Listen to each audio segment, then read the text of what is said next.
গাজাতে যে নির্মম জঘন্য হত্যাকাণ্ড ইসরায়েল চালাচ্ছে তার তীব্র নিন্দা জানাচ্ছি এবং যারা নিহত হয়েছেন, শহীদ হয়েছেন, তাদের প্রতি আমাদের সমবেদনা জানাচ্ছি এবং প্যালেস্টাইনের এই সমস্ত মানুষের প্রতি সারা বিশ্বের দৃষ্টি আকর্ষণ করছি এবং এই অন্যায় যুদ্ধ বন্ধ করার জন্য জাতিসংঘ এবং আন্তর্জাতিক বিশ্বকে সকল প্রকার উদ্যোগ নেওয়ার আহ্বান জানাচ্ছি।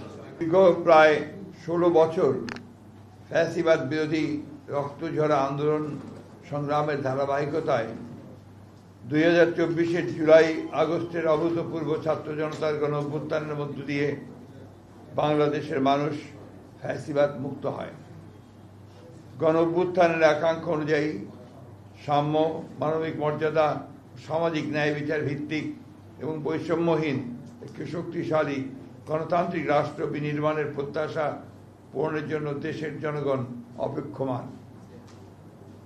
ফ্যাসিবাদ উত্তর রাষ্ট্র সংস্কার নিয়ে নানা প্রস্তাব আর মতামত উঠে এসেছে সংস্কার কমিশনের রিপোর্টের মাধ্যমে, যার মূল ভিত্তিটা রচনা করেছে বিএনপি 31 দফা রাষ্ট্রীয় কাঠামোর গণতান্ত্রিক সংস্কারের প্রস্তাবের মধ্য দিয়ে গণ অভ্যুত্থানের অনেক আগে 2023 সালের 13 জুলাই আমাদের সংগ্রামের সময়। এক্ষণে গণতান্ত্রিক শক্তি সময়ের অন্তর্ভুক্তিমূলক বৃহত্তর ঐক্যের মাধ্যমে সংস্কার প্রস্তাব সমূহ গৃহীত বাস্তবায়ন করা আবশ্যক। জনপ্রত্যাশা অনুযায়ী সংস্কার প্রস্তাবগুলোর সাংবিধানিক ও আইনি ভিত্তি প্রদানের জন্য একটি নির্বাচিত সংসদই কেবল উপযুক্ত ফোরাম।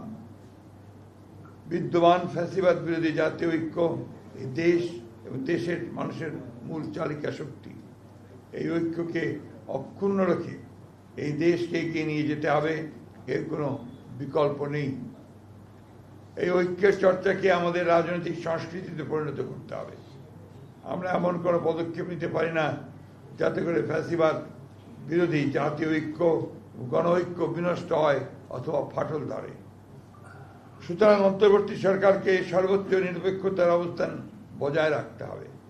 কোনো মহলকে রাজনৈতিক ফায়দা হাসিলের এজেন্ডা যেন সরকারের কর্মপরিকল্পনার অংশ না হয়, সেদিকে সজাগ দৃষ্টি রাখতে হবে। প্রিয় সাংবাদিক বন্ধুগণ, সংস্কারের উদ্দেশ্য হল জনগণের জীবনমানের উন্নয়ন, জনসাধারণ জীবন ও সম্পদের নিরাপত্তা বিধান এবং জবাবদিহিতা ও আইনের শাসনের নিশ্চয়তা বিধান করা, সর্বোপরি দেশের স্বাধীনতা সার্বভৌমত্বকে সুরক্ষিত করা। সংস্কার আগে নির্বাচন পরে কিংবা নির্বাচন আগে সংস্কার পরে এই ধরনের অনাবশ্যক বিতর্কের কোনো অবকাশ নেই। যেহেতু সংস্কার একটি চলমান প্রক্রিয়া, সংস্কার ও নির্বাচন প্রক্রিয়া দুটোই একসাথে চলতে পারে। রাজনৈতিক দলগুলোর ঐক্যমতের ভিত্তিতে একটি চার্টার অফ রিফর্মস সংস্কার সনদ তৈরি হতেই পারে। নির্বাচিত সরকার পরবর্তীতে যা বাস্তবায়ন করবে।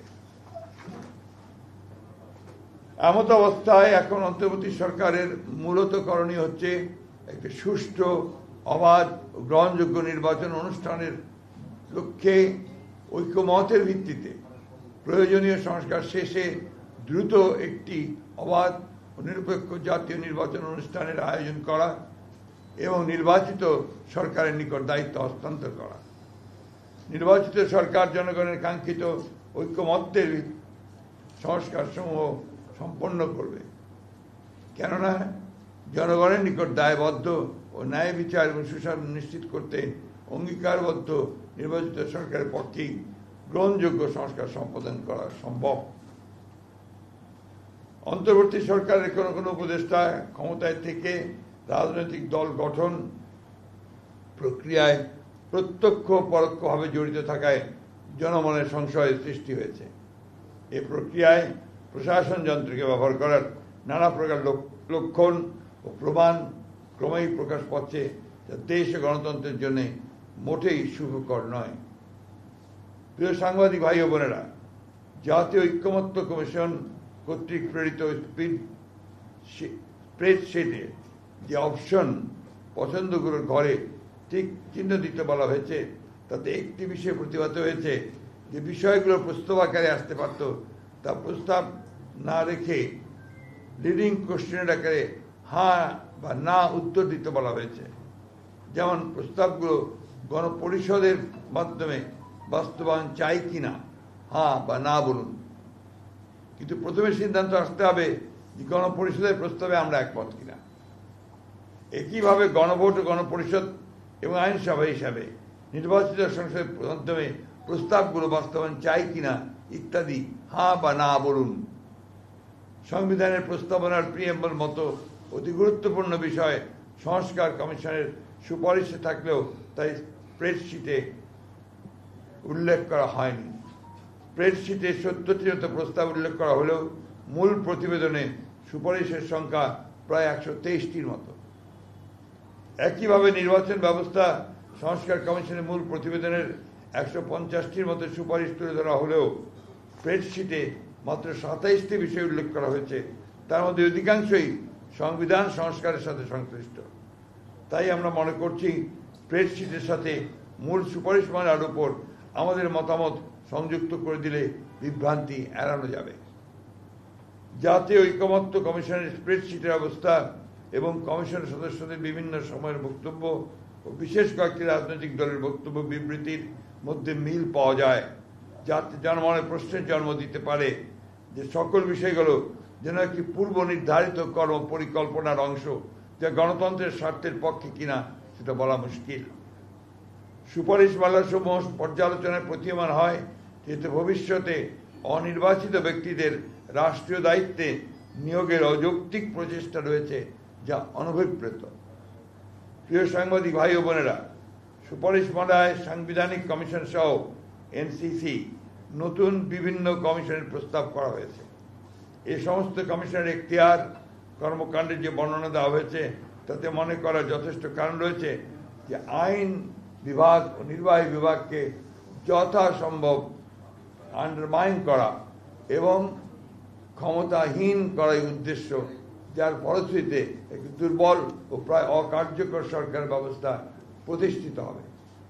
রাষ্ট্রের গণতান্ত্রিক চরিত্র জনগণের মালিকানার প্রতিফলন হয় নির্বাচিত সংসদ এবং জনপ্রতিনিধিদের মাধ্যমে, কিন্তু সংবিধান ও নির্বাচন ব্যবস্থা সংস্কার কমিশনের সুপারিশসমূহ পর্যালোচনা করলে প্রতীয়মান হয় যে রাজনীতিবিদরা অপাঙ্ক্তেয় এবং নির্বাচিত লোকদেরই দেশ পরিচালনার সুযোগ সৃষ্টি করাই শ্রেয়।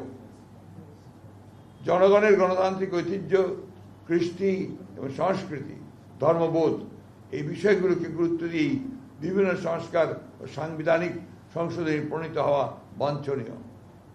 ফ্যাসিবাদ বিরোধী জাতীয় ঐক্যকে সমুন্নত রেখে দীর্ঘ প্রায় 16 বছরের ফ্যাসিবাদ বিরোধী গণতান্ত্রিক আন্দোলন ও জুলাই গণ অভ্যুত্থানের শহীদদের স্বপ্ন ও আকাঙ্ক্ষা অনুযায়ী একটি বৈষম্যহীন রাষ্ট্র ও সমাজ ব্যবস্থা প্রতিষ্ঠা করাই বর্তমান সময়ের সর্বোচ্চ অগ্রাধিকার। বৃহত্তর জাতীয় ঐক্যমত্যের ভিত্তিতে একটি শক্তিশালী গণতান্ত্রিক রাজনৈতিক সরকার প্রতিষ্ঠার জন্য আমাদের সকল প্রকার প্রচেষ্টা পরিচালিত হবে, এটাই জাতীয় প্রত্যাশা।